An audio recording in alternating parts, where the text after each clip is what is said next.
Alhamdulillahirabbil alamin wa bihi nasta'in wa ala umuri dunya waddin wa ala alihi washabihi ajmain. Amma ba'du. Yang saya hormati Bunda Bulan selaku Kepala TK Surya Bahari, yang saya hormati rekan-rekan guru Taman Kanak-kanak Surya Bahari.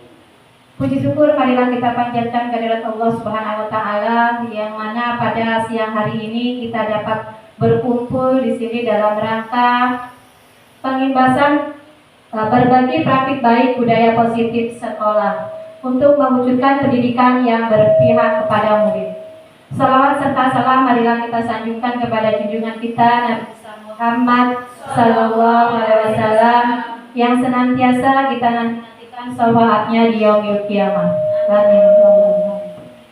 Sebelum acara ini kita mulai, kita buka dulu dengan mengucap lafaz basmalah. Bismillahirrahmanirrahim. Selanjutnya sambutan Kepala TK Surya Bahari kepada Bunda Bulan kami persilakan.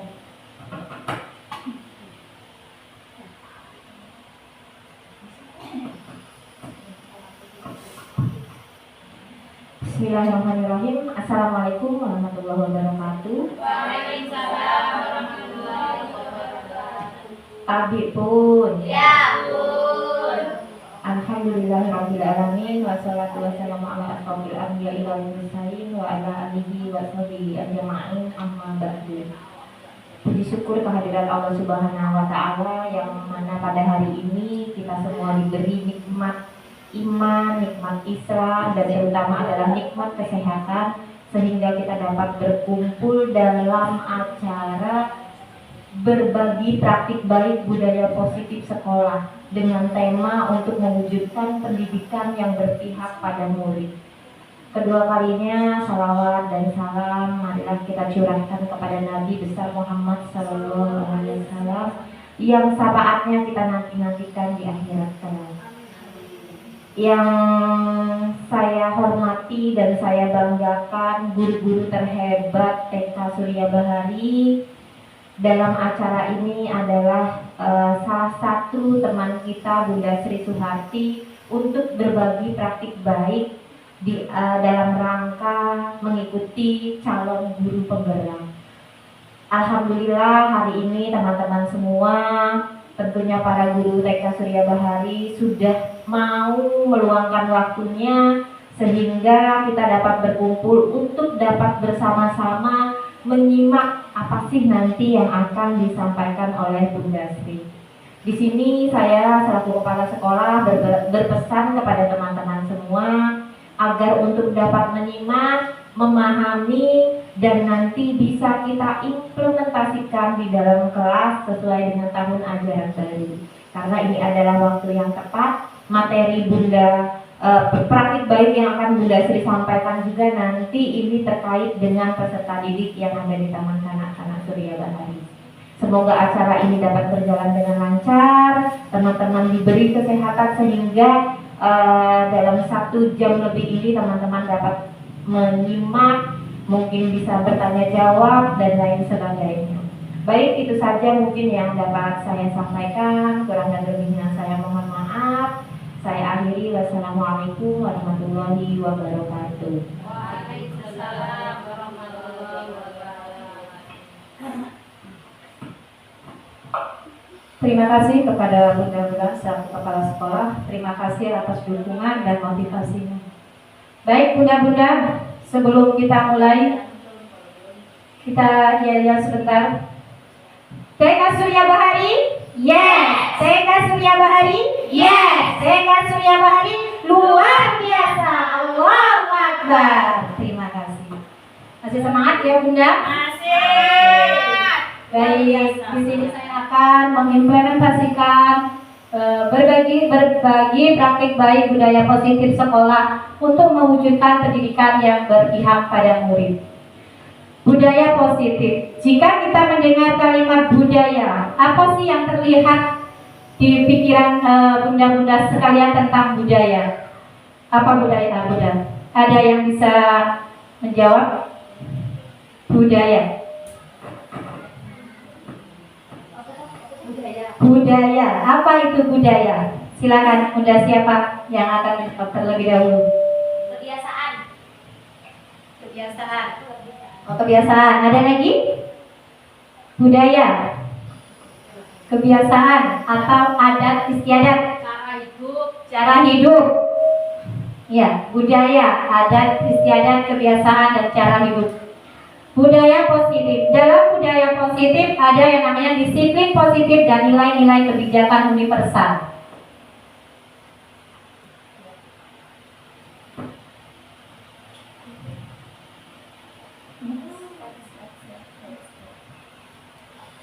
Dalam budaya positif ada beberapa ilusi.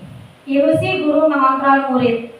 Ada juga ilusi bahwa semua penguatan positif, efektif dan bermanfaat. Ilusi bahwa kritik dan membuat orang merasa bersalah dapat menguatkan karakter. Ilusi bahwa orang dewasa memiliki hak untuk memaksa. Kita selaku orang dewasa biasanya kita sering sekali memaksa ke, kalau di rumah tangga itu memaksa anak-anaknya, kalau di sekolah memaksa kepada muridnya. Pernah tidak bunda-bunda melakukan seperti itu? Pernah. Contohnya memaksa apa bunda? Oh, memaksa suruh makan katanya. Nah, itu termasuk budaya positif atau tidak?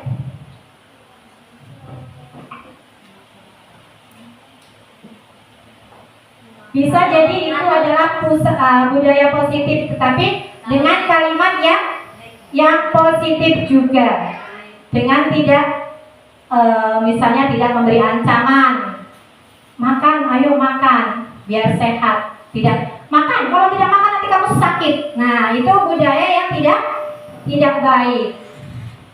Ilusi guru mengontrol murid. Pada dasarnya kita tidak dapat memaksa murid untuk berbuat sesuatu jikalau murid tersebut memilih untuk tidak melakukannya. Nah, kalau di sekolah TK itu ada beberapa kelompok ya bunda. Kita biasanya ada beberapa kelompok. Nah, di situ anak-anak diminta untuk memilih kegiatan mana yang mereka sukai. Nah, dari 4 kegiatan itu boleh nggak sih kita memaksa kamu di sini, kamu di sini, kamu di sini dan kamu di sini? Boleh tidak bunda? Tidak. Berarti kita membiarkan ke anak-anak untuk memilih mana yang mereka sukai terlebih dahulu. Tetapi memilih di sini harus dengan kontrol, ya. Tidak terus laju memilih. Saya memilih ini, setelah itu mainannya diacak-acak. Boleh tidak seperti itu bunda?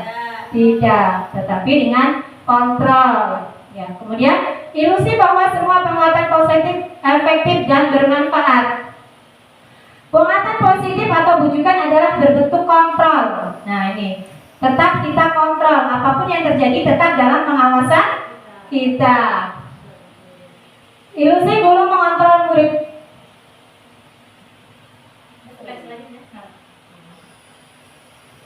Ilusi bahwa kritik dan membuat orang merasa bersalah dapat menguatkan karakter. Benar tidak bunda? Jika kita mengkritik, membuat orang itu merasa bersalah, akan menumbuhkan karakter. Benar atau salah? Salah. Bisa jadi salah, bisa jadi benar, tergantung penerimaan kita. Kita kalau misalnya kita dikritik, misal kita dikritik tetapi kritik itu membangun, kita terima dengan lapang dada atau kita marah bunda? Menerima dengan lapang dada. Iya, kita akan menerima dengan lapang dada. Jadi kita harus menerima kritik dan saran dari orang tersebut. Kita kalau ingin maju, kata Bunda Bulan, kalau kita ingin maju ya kita harus mau dikritik, gitu ya Bunda. Ya. Tapi kritik yang membangun. Ilusi bahwa orang dewasa memiliki hak untuk memaksa. Banyak orang dewasa.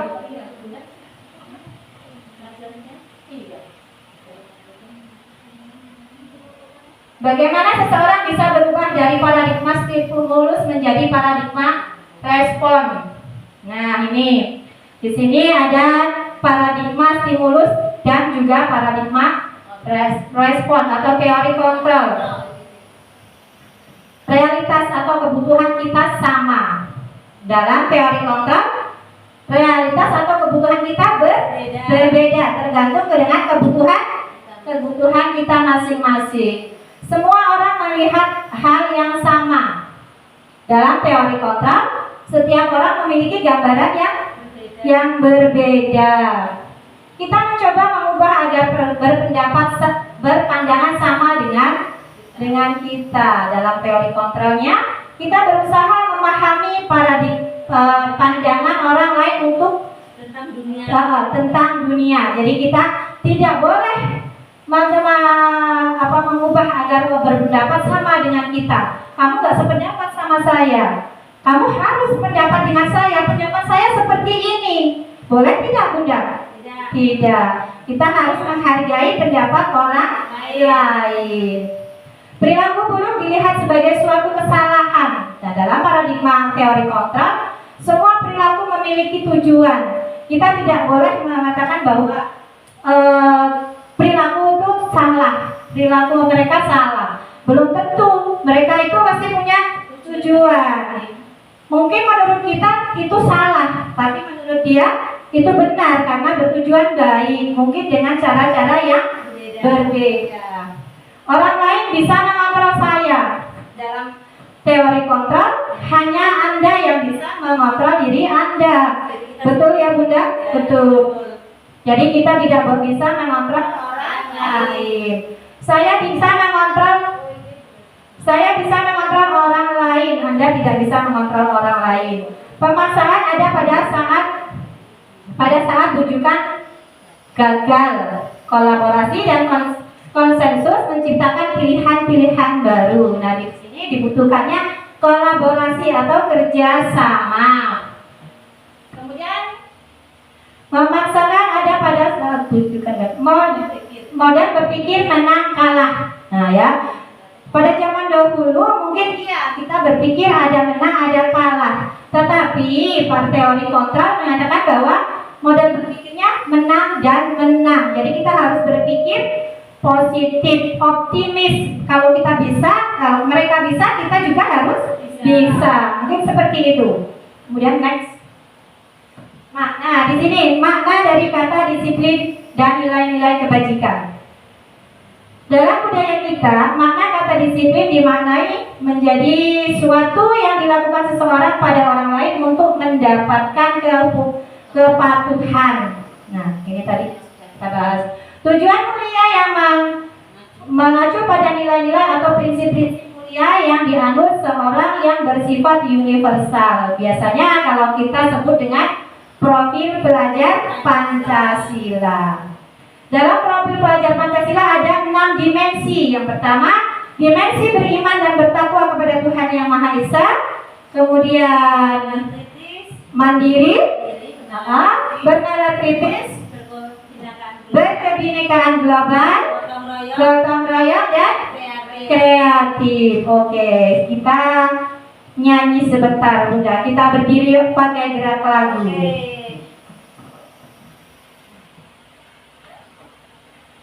Ayo semangat Bunda.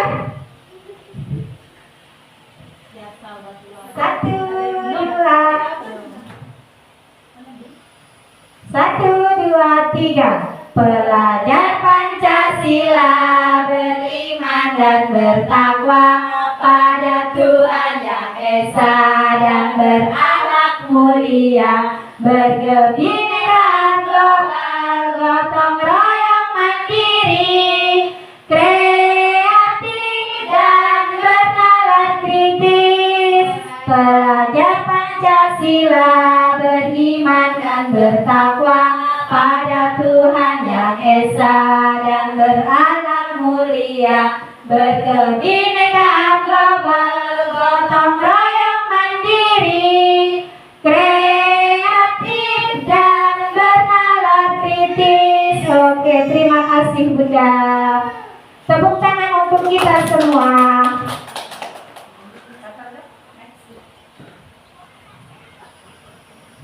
Lanjut.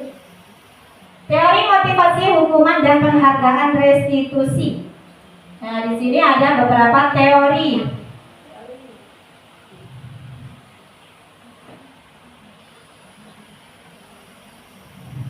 Ada 3 motivasi perilaku manusia. Yang pertama yaitu untuk menghindari tindakan atau hukuman. Biasanya Ini adalah tingkat rendah dari motivasi perilaku manusia. Biasanya orang yang motivasi perilakunya untuk menghindari hukuman atau ketidaknyamanan akan bertanya, apa yang akan terjadi apabila saya tidak melakukannya?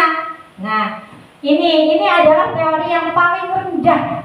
Jadi ini kesadaran bukan dari diri kita, kesadaran dari luar, bukan eksternal, kesadaran eksternal, bukan internal. Kalau kesadaran internal itu yang datang dari dalam diri kita. Nah, ini dia melakukannya, tetapi dengan pertanyaan, apa yang terjadi apabila saya tidak melakukannya? Misalnya, apa yang terjadi jika saya tidak datang tepat waktu?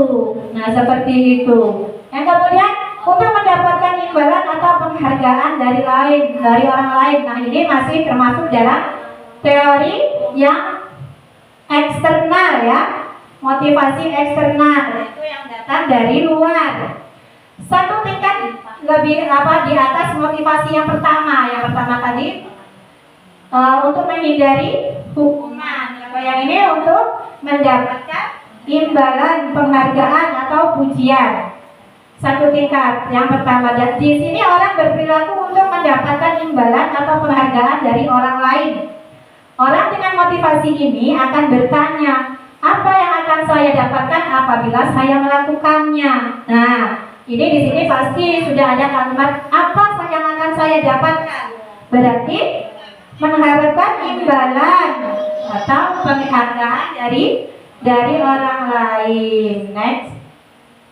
Nah, yang ketiga, untuk menjadi orang yang mereka inginkan dan menghargai diri sendiri dengan nilai-nilai yang mereka percaya. Ini adalah motivasi yang paling tinggi, yaitu motivasi yang datang dari diri kita atau motivasi internal. Orang dengan motivasi ini akan bertanya, akan menjadi orang yang seperti apa apabila saya melakukannya. Nah, dia akan mencoba melakukan hal-hal yang positif. Jika saya melakukan hal ini, apa sih yang akan terjadi? Makanya dia akan terus mencoba. Next, sudah.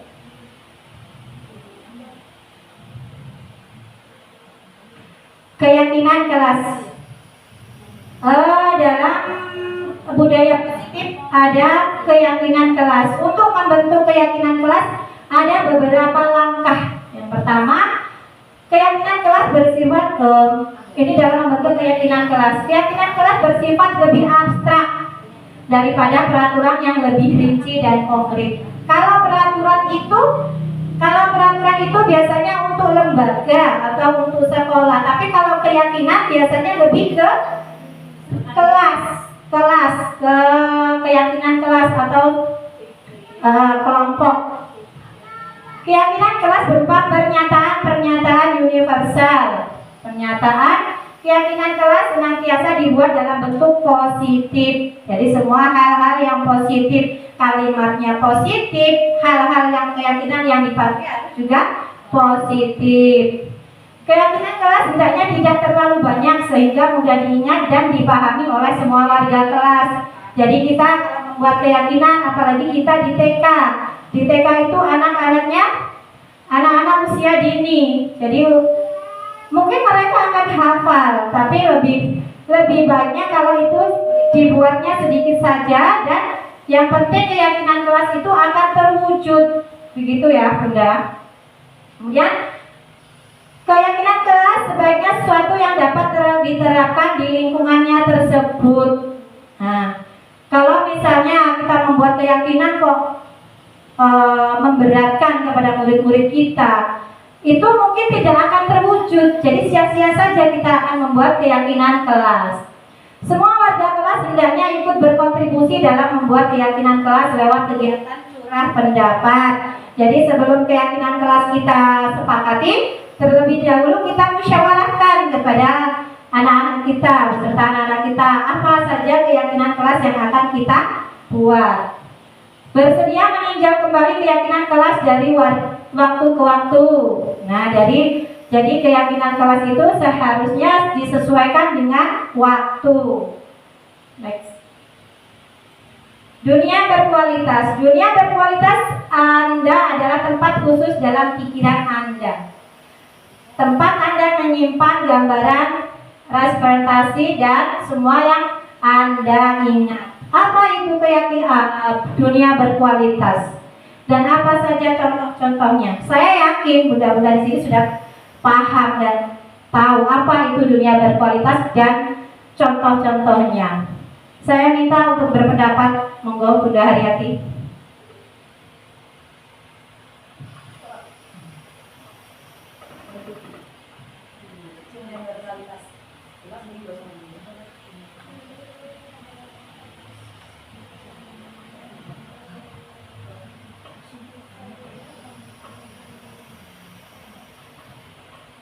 Baik, bismillahirrahmanirrahim.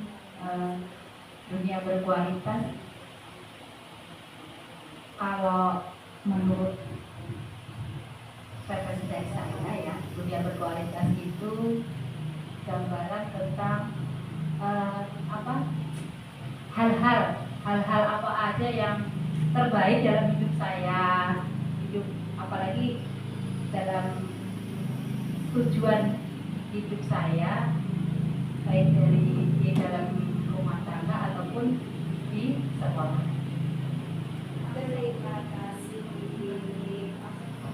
Terima kasih, tepuk tangan untuk Bunda Haryati dan kita semua.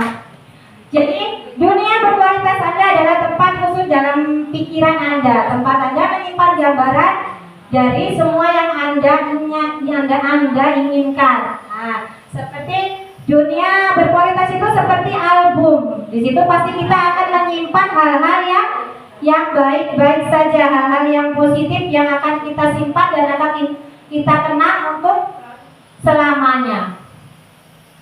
Sudah.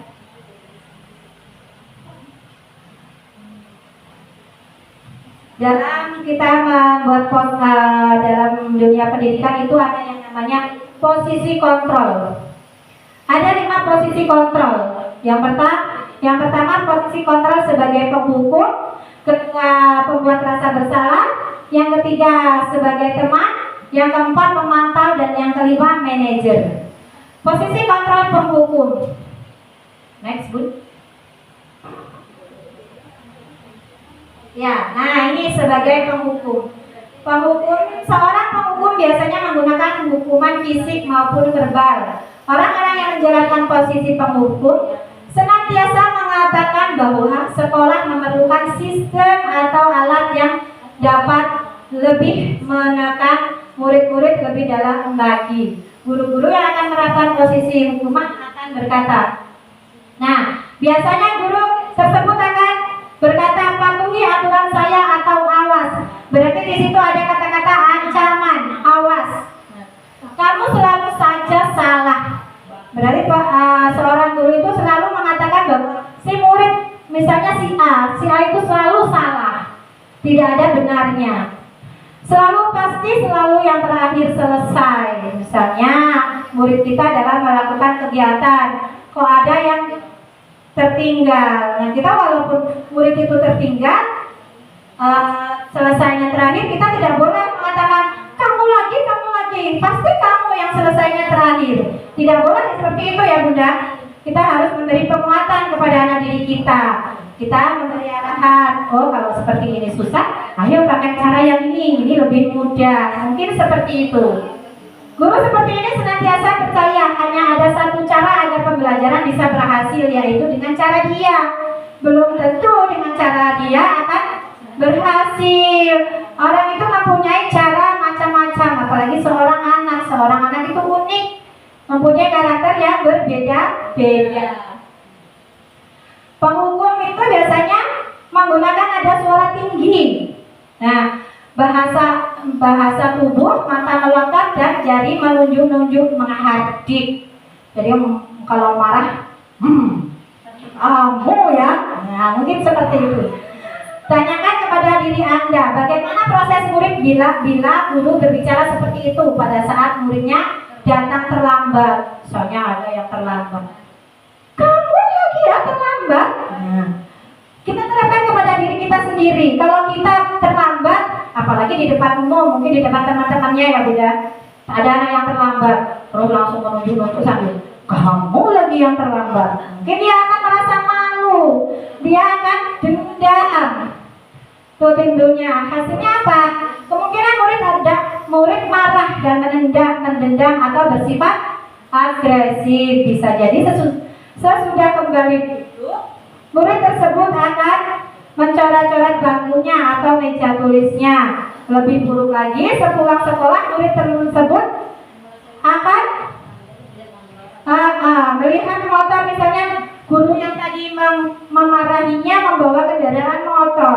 Bisa jadi dia dendam, mencoret-coret jok motornya, atau kalau anak mungkin anak yang lebih dewasa akan lebih arogan lagi, bisa jadi membocori motornya, menpesi. Tapi kalau untuk anak didik kita insya Allah tidak ada ya. Pembuat merasa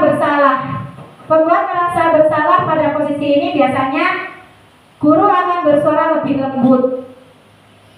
Pembuat merasa bersalah akan menggunakan keheningan yang membuat orang lebih merasa tidak nyaman, bersalah atau rendah diri. Kata-kata yang keluar dengan lembut akan seperti misalnya, guru, ibu sangat kecewa sekali dengan kamu, tapi dengan nada suara yang lemah lembut. Nah, jadi anak yang kita ajak berbicara itu pasti akan merasa bersalah. Ya Allah, itu guruku sampai seperti itunya, sampai berkata lembut. Pasti dia akan merasa bersalah. Berapa kali Bapak harus memberitahu kamu ya?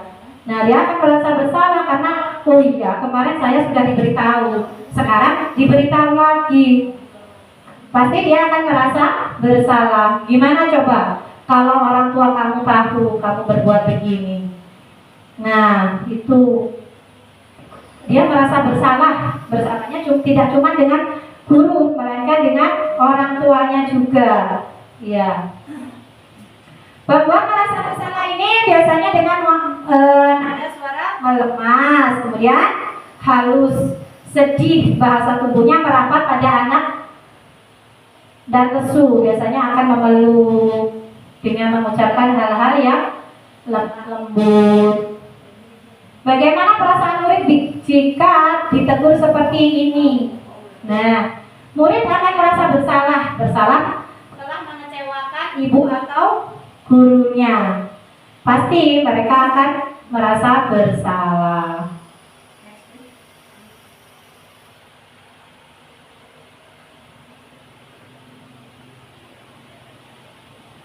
Nah, di sini ada posisi kontrol sebagai teman. Pada posisi ini guru akan bertindak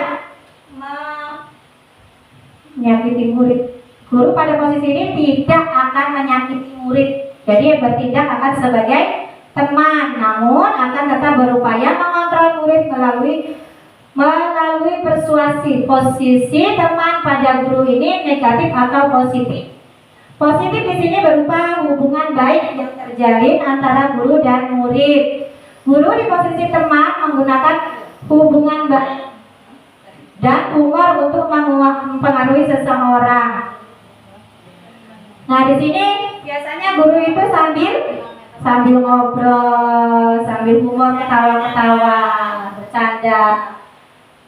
Biasanya di situ guru akan ayo bantulah demi Bapak ya. Nah, di situ misalnya ayo bantulah demi Bunda. Ayo ingat tidak bantuan Bapak selama ini. Ya sudah, kali ini tidak apa-apa, nanti Ibu akan bantu bereskan ya. Dan di situ akan merasa sebagai teman. Nah, dari situ guru akan bernada ramah, akrab dan bercanda. Bahasa tubuhnya merapat pada murid, mata dan senyuman jenaka. Tidak pura-pura tapi ya Bu, senyumnya senyum tulus, ikhlas.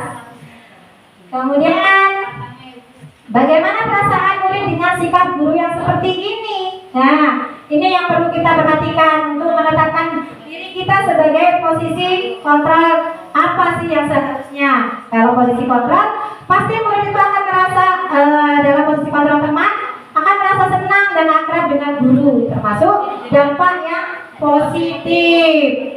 Hanya saja di sisi negatif, murid menjadi tergantung pada guru tersebut. Jadi di sini ada sisi positif dan ada juga sisi negatifnya. Sisi positifnya, murid tersebut akan merasa senang dan akrab dengan guru kalau positifnya. Kalau negatifnya akan merasa ketergantungan. Nah, nanti kalau ini kan pasti dibantu sama Bunda. Nah, mungkin seperti itu. Next. Posisi selanjutnya, posisi sebagai pemantau. Memantau berarti mengawasi. Pada saat kita mengawasi, kita bertanggung jawab atas perilaku orang-orang yang kita awasi. Biasanya kita menggunakan bahasa yang seorang pemantau sangat mengandalkan penghitungan catatan data yang dapat digunakan sebagai bukti atas perilaku seseorang. Posisi ini akan menggunakan stiker, slip catatan, daftar cek. Posisi pemantau sendiri berawal dari teori stimulus respon yang menunjukkan tanggung jawab guru dalam mengontrol murid. Jadi di sini guru merasa saya mempunyai tanggung jawab untuk mengontrol murid-murid saya. Pemantau biasanya menggunakan nada suara datar, bahasa tubuh yang formal. Jadi seperti benar-benar antara guru dan murid, tidak sebagai teman. Guru, nah di sini ada percakapan. Adi, tahukah kamu jam berapa kita mulai? Ya, Adi, tahu Pak. Kemudian gurunya berkata, kamu terlambat 15 menit. Apakah kamu sudah mengerti konsekuensi yang dilakukan bila terlambat? Jadi, posisi pengontrol ini biasanya dia benar-benar mengikuti aturan. Misalnya di sekolah itu masuk jam 7.00. Kok si Adi itu datang 15 menit setelah jam 7. Jadi posisi pengontrol itu tahu si A itu terlambat sekian menit gitu. Bagaimana perasaan murid diperlakukan seperti itu? Jadi kalau posisi pemantau itu dia akan ada konsekuensinya. Murid memahami konsekuensi yang harus dijalani karena telah melanggar salah satu peraturan sekolah. Nah ini, di situ biasanya kalau mungkin di sekolah-sekolah dasar atau SMP itu sudah ada konsekuensinya. Kalau anak terlambat harus bagaimana? Tapi kalau untuk kita di TK mungkin belum ya Bunda, belum ada konsekuensi seperti itu. Misalnya anak terlambat, kamu terlambat sekian menit, kamu harus seperti ini. Tidak, karena anak usia dini harus selalu kita sayangi, tidak boleh bersikap terhadap murid, tidak boleh sebab penghukum, pemantau, kemudian merasa bersalah. Jadi yang paling tepat dalam posisi kontrol kita sebagai guru TK adalah sebagai manajer, ya, manajer. Posisi terakhir yaitu posisi manajer adalah posisi di mana guru berbuat sesuatu bersama dengan murid, mempersilahkan murid yang bertanggung jawab atas perilakunya, mendukung murid agar dapat menemukan solusi atas permasalahan sendiri. Nih tadi ada contoh, misalnya anak itu berebut mainan, anak meletakkan sepatu tidak pada tempatnya. Nah, kita sebagai posisi kontrol sebagai manajer harus memberi solusi. Tidak hanya kamu jangan taruh sepatu di situ, tetapi kita memberikan arahan di mana di situ yang seharusnya, sebaiknya. Berarti ada solusi yang harus kita lakukan untuk supaya anak itu selalu berdisiplin positif.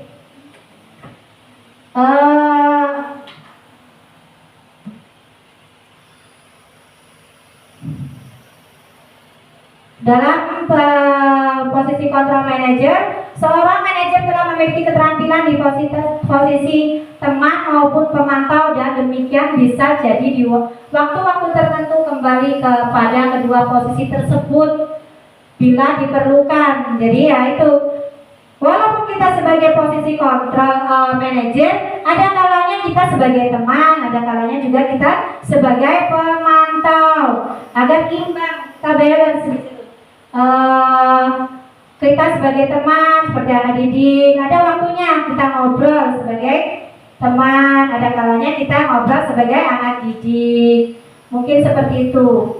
Kemudian tugas seorang manajer bukan untuk mengatur perilaku seseorang, melainkan kita membimbing. Jadi tidak harus mengatur, kamu harus seperti ini, tidak.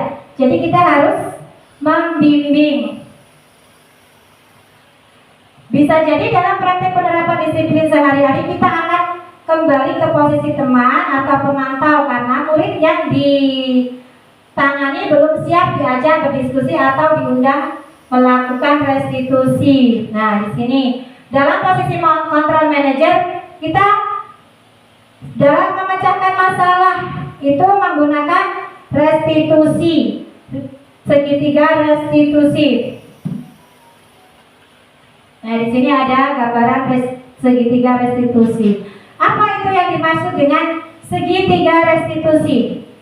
Ada yang bisa bantu jawab? Segitiga restitusi. Segitiga restitusi adalah proses menciptakan kondisi bagi murid untuk memperbaiki kesalahan sehingga karakter mereka lebih kuat ketika kembali pada kelompoknya. Oke, terima kasih. Oh ya, sekarang dikasih contoh Bunda.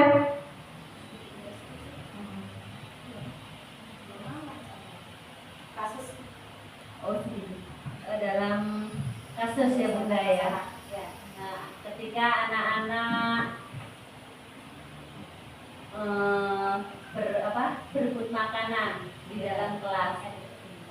Di dalam kelas itu ada salah satu anak yang tidak membawa bekal makanan dan dia merebut bekal makanan teman lainnya. Di situ saya melakukan segitiga restitusi, yaitu dengan cara menanyai yang merebut makanan anak tersebut, Bunda, sayang, kenapa kamu merebut makanan temanmu? Ada apa? Terus pasti anak itu akan mencari solusinya ya Bunda. Aku tidak mau dibawain bekal sama ibuku, Bunda. Itu salah satunya.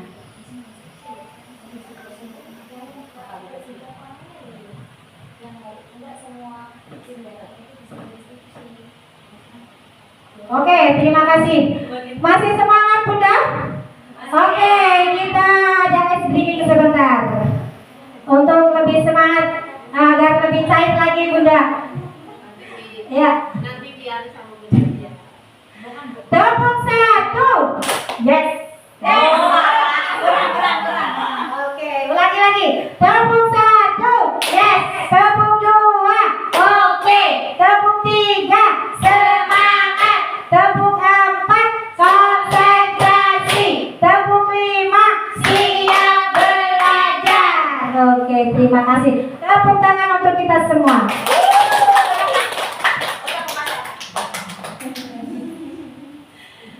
Baik, kita kembali ke materi segitiga restitusi.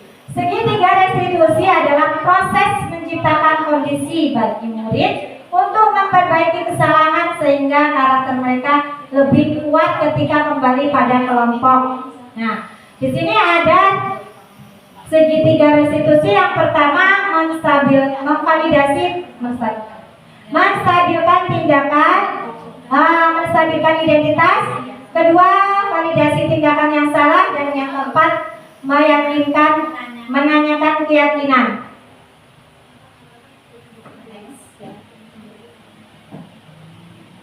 Yang pertama, menstabilkan identitas atau stabilize the identity. Menstabilkan identitas. Bagian dasar dari segitiga bertujuan untuk mengubah identitas anak dari orang yang gagal karena melakukan kesalahan menjadi orang yang sukses. Nah, ini tujuan dari menstabilkan identitas. Semuanya pasti mempunyai tujuan. Nah, itu di sesi yang menstabilkan identitas tujuannya untuk mengubah identitas dari orang gagal menjadi orang yang sukses. Anak yang melanggar peraturan karena sedang mencari perhatian adalah anak yang sedang mengalami kegagalan. Biasanya ada ya Bunda, anak-anak yang rewel. Dia biasanya rewel karena apa? Kita cari solusi apa, masalah dia apa. Biasanya ada yang hanya untuk mencari perhatian. Nah, di situ identitas orang yang sedang mengalami kegagalan. Mencoba memenuhi kebutuhan dasarnya namun ada benturan. Kalau kita mengkritik dia, maka kita akan tetap membuatnya dalam posisi gagal. Jadi kalau yang menstabilkan identitas itu, kita boleh mengkritik, tapi kritiknya harus kritik yang membangun, mengkritik hal-hal yang positif, memberi motivasi supaya anak itu tidak terlalu gagal. Kalau kita ingin menjadi reflektif, maka kita harus meyakinkan si anak dengan cara mengatakan kalimat-kalimat, misalnya seperti ini: berbuat salah itu tidak apa-apa. Tidak ada manusia yang sempurna. Tidak ada yang manusia sempurna, Bunda? Ada tidak manusia yang sempurna? Tidak ada. Saya juga pernah melakukan kesalahan seperti itu. Nah, itu untuk menenangkan anak yang melakukan kesalahan biasanya seperti itu. Kita bisa menyelesaikan ini. Kemudian kita rayu anak itu dengan kata-kata yang positif. Bapak tidak tertarik mencari siapa yang salah. Ibu, kalau kita bunda tidak tertarik mencari siapa yang salah, tapi ingin mencari solusi di mana dari permasalahan ini. Kamu berhak merasa begitu. Apakah kamu sedang menjadi teman yang baik buat dirimu sendiri?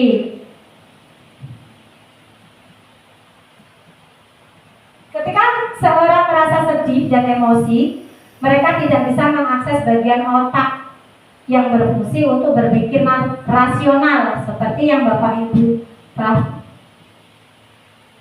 Jadi kalau kita sedang merasa sedih atau emosi, biasanya kita tidak bisa berpikir secara positif ya Bunda. Pasti biasanya uring-uringan. Kita tidak akan mencari solusi, malah kita akan menimbulkan masalah baru. Jika kita merasa sedih atau emosi, mereka tidak bisa mengakses bagian otak yang berfungsi untuk berpikir rasional. Yang kedua, validasi tindakan yang salah. Setiap tindakan kita dilakukan dengan suatu tujuan, yaitu memenuhi kebutuhan dasar. Kalau kita memahami kebutuhan dasar, apa yang mendasari sebuah tindakan, kita akan bisa menemukan cara-cara paling efektif untuk memenuhi kebutuhan tersebut.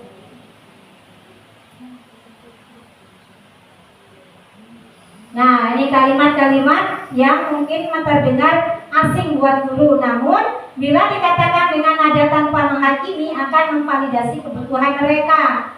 Nih, di sini ada kalimat-kalimat Bunda. Padahal kamu bisa melakukan yang lebih buruk dari ini ya. Tapi dia tidak melakukannya. Dia tidak melakukan hal yang lebih buruk. Kemudian kamu pasti punya alasan mengapa melakukan hal ini. Misalnya anak itu tidak menaruh sepatu di tas rak. Kamu bisa melakukan. Kamu pasti punya alasan mengapa melakukan hal ini. Apa alasannya? Kita tanya. Yang pertama, padahal kamu bisa melakukannya. Yang kedua, mengapa kamu tidak melakukannya? Kamu patut bangga pada dirimu sendiri karena kamu telah melindungi sesuatu yang penting buatmu. Mungkin dia melakukan hal itu karena ada hal yang lebih penting. Jadi untuk melindunginya, misalnya kalau saya menaruh ini di sini, saya pasti akan terlambat. Makanya udah, aku sembarang aja. Yang penting tidak terlambat. Kamu boleh mempertahankan sikap ini, tapi kamu harus menambahkan sikap yang baru. Nah, boleh. tidak menaruh di rak itu boleh, sepatu tidak menaruh.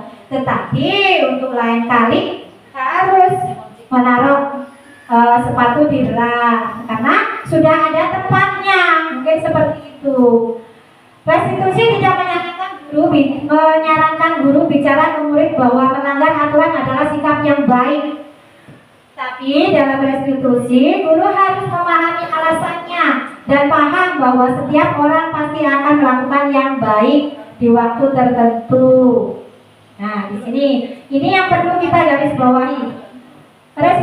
Restitusi tidak menyerang guru berbicara ke murid bahwa melanggar aturan itu adalah sikap yang baik. Jadi kita harus meluruskan bahwa melanggar aturan itu kurang baik atau hal yang tidak baik.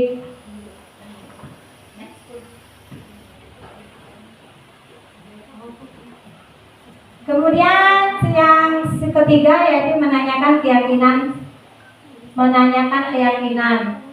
Teori kontra menyatakan bahwa kita pada dasarnya termotivasi secara internal.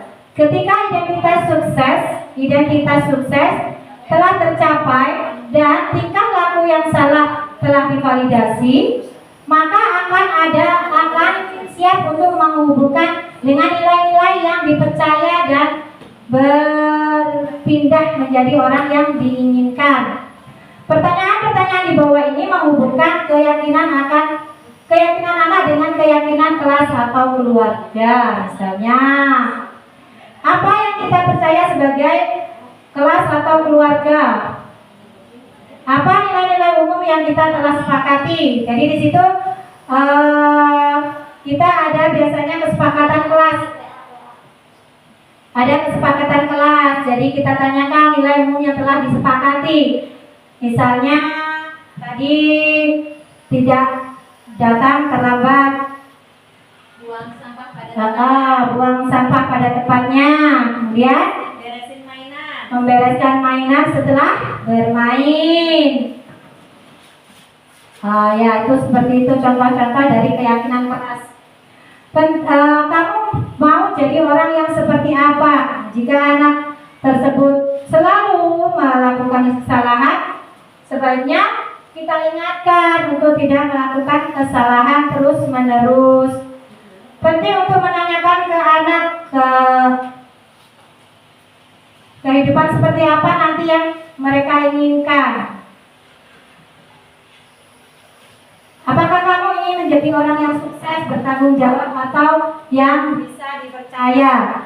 Nah, itu biasanya anak-anak pasti akan menjawab, apa yang ingin kamu ingin jadi seperti apa? Ada yang bertanggung jawab, sukses, dapat dipercaya. Pasti biasanya anak, aku ingin jadi orang kaya, aku ingin jadi orang sukses. Seperti itu biasanya. Anak-anak pasti jawabannya berbeda-beda. Kebanyakan anak akan mengatakan iya, tapi mereka tidak tahu bagaimana caranya menjadi orang yang seperti itu.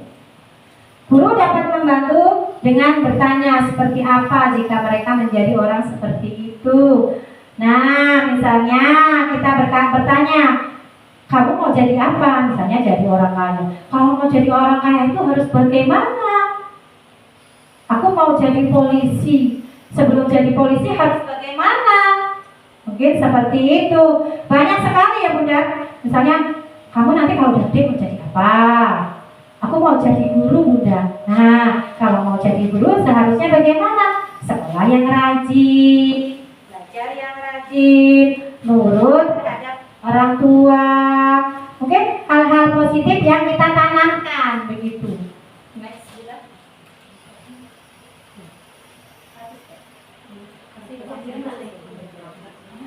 Oke, di sini ada video, tapi ini sayang sekali tidak bisa dibuka.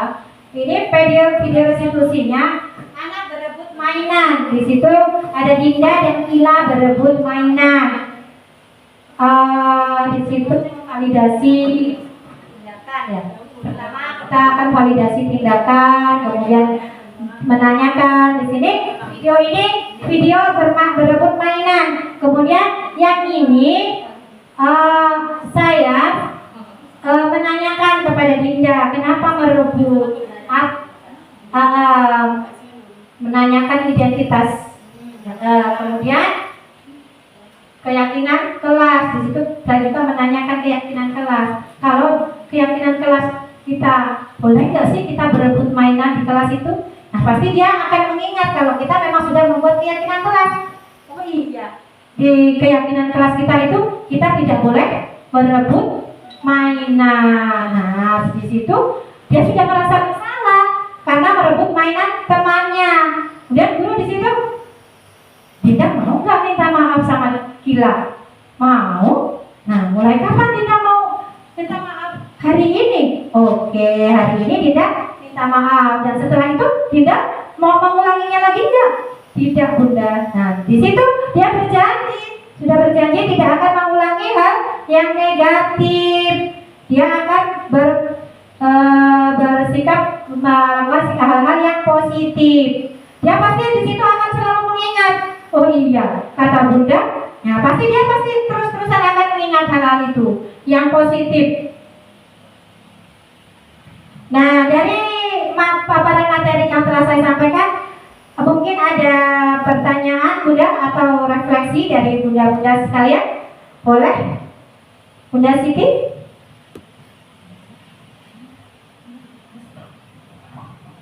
Bunda penuh. Jadi mandek, nggak tahu ini mandeknya sampai mana.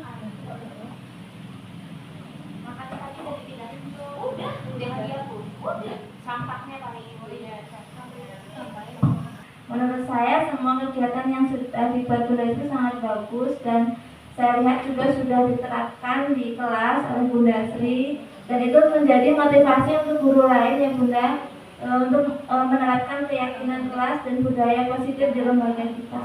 Baik, terima kasih.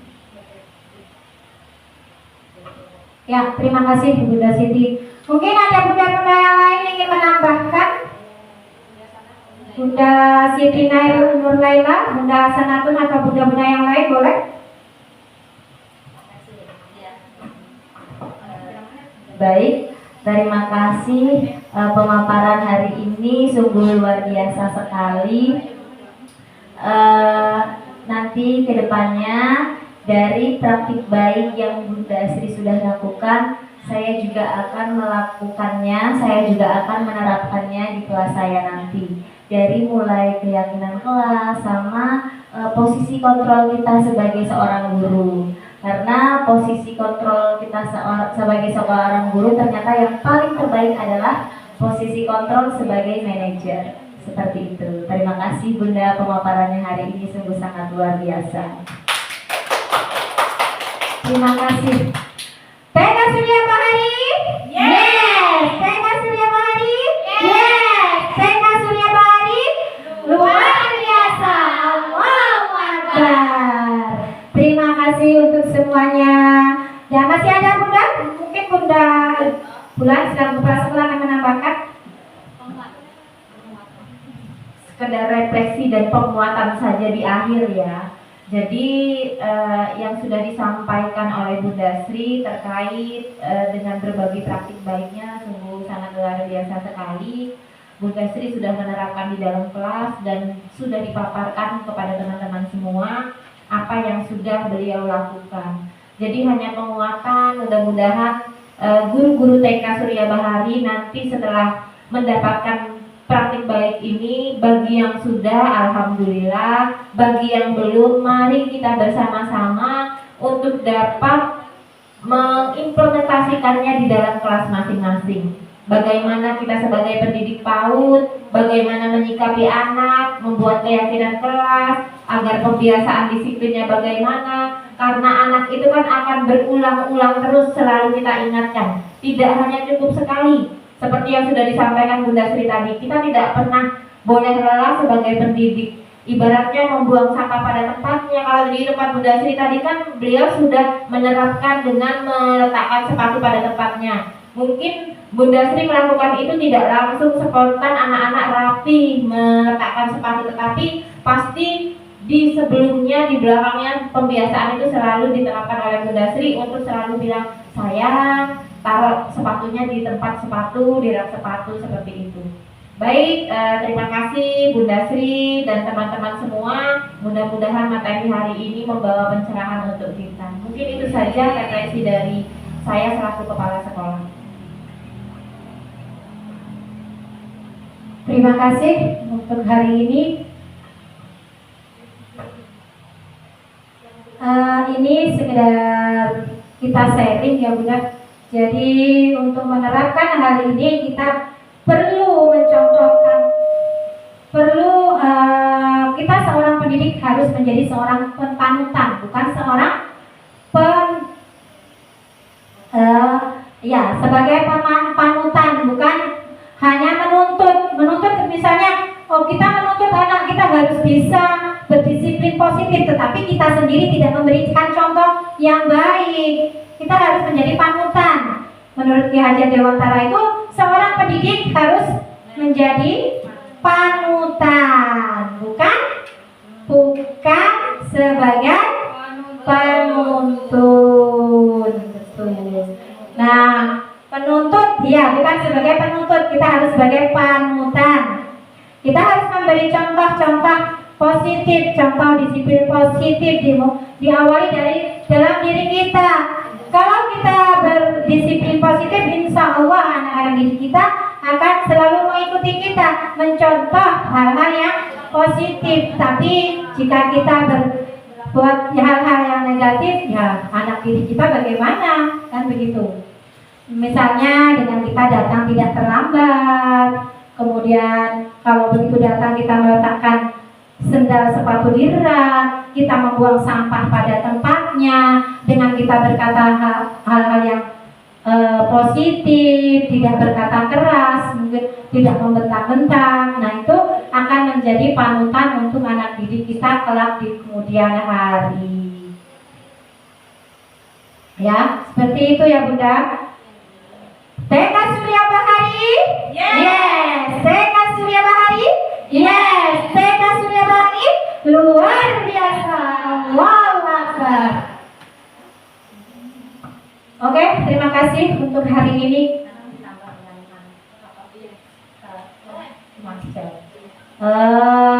Marilah acara ini kita tutup dengan mengucap lafaz hamdalah. Alhamdulillahirabbil alamin. Terima kasih. Wassalamualaikum warahmatullahi wabarakatuh. Waalaikumsalam warahmatullahi wabarakatuh. Kasih Bunda Sri, tepuk masyarakat. Terima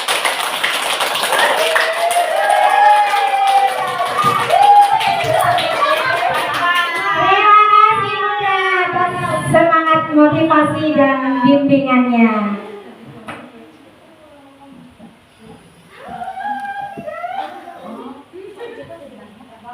Nanti ditambah dengan Bismillahirrahmanirrahim. Assalamualaikum warahmatullahi wabarakatuh. Waalaikumsalam warahmatullahi wabarakatuh. Baik, saya akan menyampaikan sedikit tanggapan sebagai umpan balik dari paparan Bunda Sri tentang budaya positif di sekolah dengan tema untuk mewujudkan pendidikan yang berpihak pada murid. Respon positif dari saya itu luar biasa. Paparan yang sudah disampaikan, isi dari materi ini sangat baik untuk diimplementasikan di lembaga kita. Jadi untuk kedepannya disiplin-disiplin positif yang sudah dipaparkan ini akan saya terapkan di lembaga, khususnya di kelas saya ya. Nanti biasanya kami berkolaborasi ya Bunda ya. Jadi ilmu yang Bunda dapatkan bisa kita terapkan, kita implementasikan untuk anak didik kita nantinya. Nah, dari sini paparan yang Bunda Sri sampaikan ini sangat membangun ya bagi kita semua teman-teman, khususnya teman-teman yang mengikuti guru penggerak ya. Semoga nanti hasilnya menjadi hasil yang luar biasa, sukses selalu, semangat selalu, apapun hasilnya itu yang dapat kita syukuri, mudah-mudahan mendapatkan hasil yang terbaik, lulus dengan kategori predikat terbaik. Amin. Kemudian selain itu juga sebentar lagi kita akan memasuki tahun ajaran baru dengan suasana baru, murid baru, pokoknya semua serba baru dengan poin terpenting terbaik bagi lembaga kita ya. 5. Guru ikut CGP, suatu hal yang sangat luar biasa.